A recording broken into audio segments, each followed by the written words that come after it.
E aí, pessoal, tudo bem? Preparado para mais um programa Conta Pra Ju? E hoje temos mais uma surpresa para vocês. Vocês vão ver quem que é que mora nessa casa encantadora e tenho certeza que vai ser mais uma entrevista encantadora desse programa Conta Pra Ju. Vem com a gente. Muito obrigado, Marco Guerra, meu grande parceiro. Valeu, Vandão, valeu mesmo, valeu, obrigado. E você, então, com 9 meses, estava aqui em Mogi. 9 meses de idade. Ó. Foi, cara. Você acredita que eu tenho essa carinha assim, meus traços são bem nordestinos, né? Sim. E eu gosto muito disso, que é da parte da minha mãe, né? Minha mãe é cearense, meu pai é mineiro e, por acaso, cara, eu nasci em Santa Catarina. Os 6 irmãos os 6 filhos da minha mãe e do meu pai. Eu fui o único que nasci em Santa Catarina, numa cidade chamada Lages. Como que é essa história aí? Onde que o palhaço conversa com o escritor? Como que é isso aí? Pra mim é tudo muito natural, sabe? Eu não me coloco como multiartista, às vezes nem como artista mesmo. Eu me coloco como cidadão, um trabalhador da cultura, né? Um trabalhador da cultura. E eu tenho um sonho artístico, é o romance. Meu sonho de consumo é o romance. E eu tenho comigo, né? Eu sei que cada artista tem uma visão diferente, mas a minha visão, que a arte maior para mim é a arte da literatura. Então eu me expresso pelo teatro, pela literatura e pela palhaçaria. O primeiro livro que eu li, na minha memória, foi um livro chamado Os Irmãos Corsos, do Alexandre Dumas pai. Alexandre Dumas ou Dumas, porque é um francês, né? Então os mais acadêmicos, os mais frescos vão falar Dumas, mas eu falo Dumas. Olha. Alexandre Dumas. E aí eu li Os Irmãos Corsos, cara, e me apaixonei pelaquela literatura. E ali eu viajei, porque aquela literatura era escrita em primeira pessoa. E aí eu cismava que aquela pessoa estava contando uma história que ela viveu, né? É muito engraçado aquilo, né? E como que o teatro entrou na sua vida, nesse momento de escola? Então... O teatro foi a sua primeira arte? O teatro foi a primeira arte, porque eu assisti uma peça de teatro no Galdino. Eu assisti uma peça de teatro, eu estava na primeira série, e a molecada da 5ª série apresentou uma peça lá no porão, e eu fui assistir a peça. Era uma peça tipo de um cientista maluco, uma pecinha de terror, tipo de Frankensteinzinho. Só que eu pirei naquilo, velho, aquela coisa, daquela arte de você ser quem você não é, você construir um personagem. Cara, o mundo lúdico.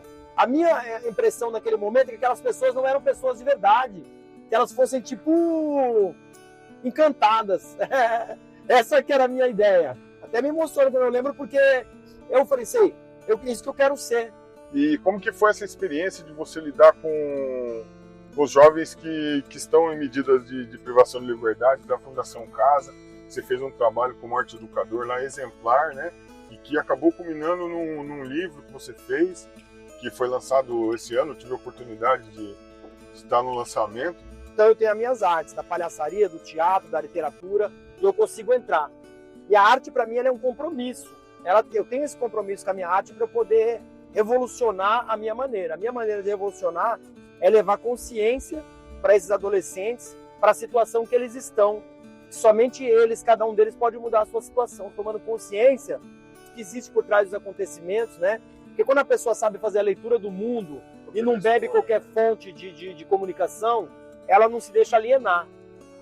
Então a minha arte é uma arte anti-alienação e não foi consciente. E quando eu volto e eu consigo, em algum momento, tentar viver da arte, só apareceu para mim como arte e educação. Eu nunca imaginei, eu nem gostava de trabalhar com criança nem com adolescente. O que eu queria era ser ator de cinema, ator de televisão, mas não rolou. Rolou arte e educação, que parece aí, a gente pode falar que quem acredita em destino, talvez o destino tenha me empurrado para esse lugar, porque foi nesse lugar que eu me encontrei, e é nesse lugar hoje que eu não saio por nenhum dinheiro do mundo.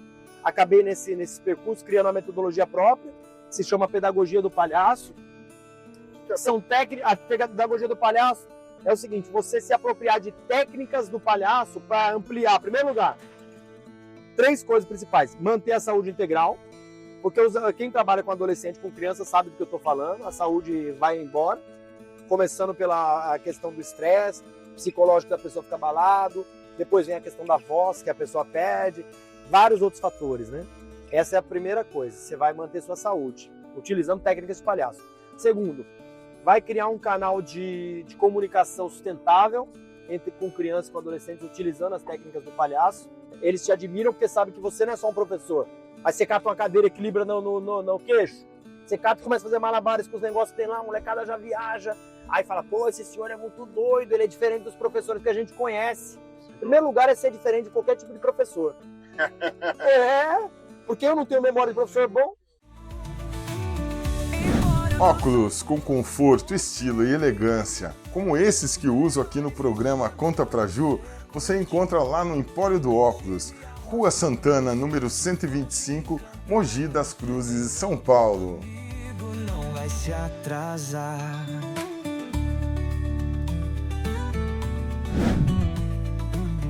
Em 99 eu fiz Antunes Filho. Então Antunes Filho, cara, era um cara assim, como chama? Tipo...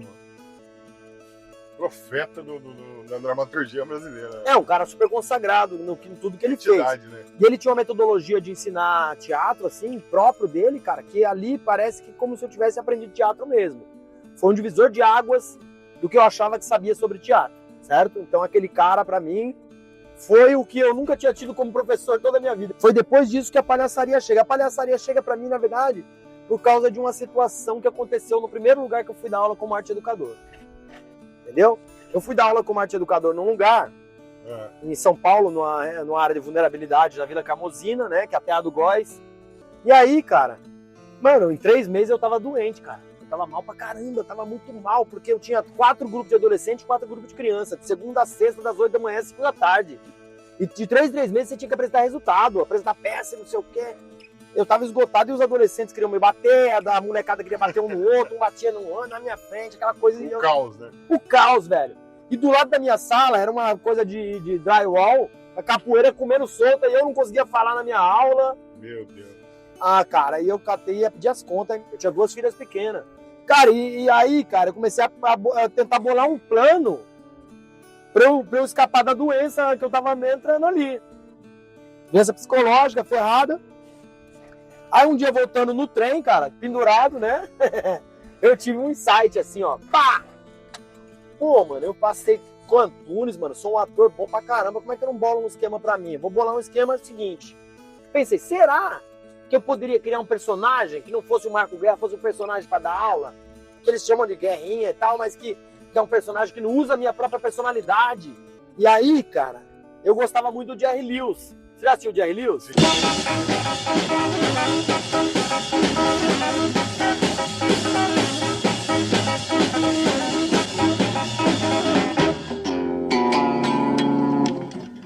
A juventude hoje não sabe quem é Jerry Lewis, mas para eles saberem, eu vou falar aqui. Jerry Lewis é o mestre do Jim Carrey. Né? O Jim Carrey é o Jerry Lewis de hoje. Sim. Só que o Jerry Lewis era diretor do próprio filme, ele era um cara muito... Fazia em uma vez só, hein? Ele era um cara, mano, que desempenhava. E eu gostava que ele era careteiro. Nossa, é incrível. Falei, então vou misturar Chapolin Colorado com Bolt 3 Patetas com Jerry Lewis. E por último, eu queria uma coisa mais pantomima, melancólico, sabe? Só que lá, cara, o que pegava era o hip hop. Então eu comprei um tênis de hip hop, um tênis parecia um... Sabe aqueles x-salada assim? Os tênisões grossos, pá. Aí aquelas calças boca larga, pá, camisetona. Cara, aí quando a cada 3 meses, Wander, mudava mudava de grupo.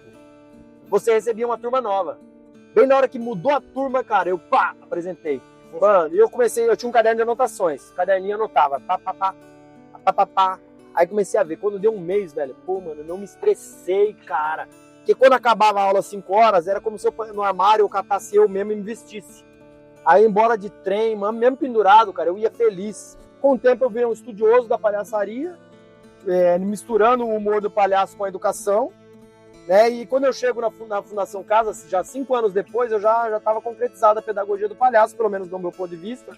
Ela não está pronta ainda, ela está em construção, como qualquer pedagogia, mas quando eu chego para trabalhar com os adolescentes, a pedagogia do palhaço já funciona. Como artista, eu estou mais dentro da arte e educação, então eu tenho poucas vivências de palco mesmo, né? Poucas vivências. Por mais que eu tenha feito muito palco e tal, mas poucas, né? Então, talvez a minha primeira e única turnê tenha sido com a Cumbuca da Judite, quando a gente fez uma turnê, fomos pro interior do estado de São Paulo, fomos pro interior profundo, fomos Presidente Prudente, Presidente Epitácio, Presidente Venceslau, fomos para Itanhaém, fomos para Ubatuba, fomos para as aldeias indígenas, né? Então, isso foi muito maravilhoso, né, ter feito isso, né? Então, eu queria encerrar dizendo aqui que isso aqui para mim é o meu legado pro Eros. O Eros é meu filho, o Eros é meu filho caçula.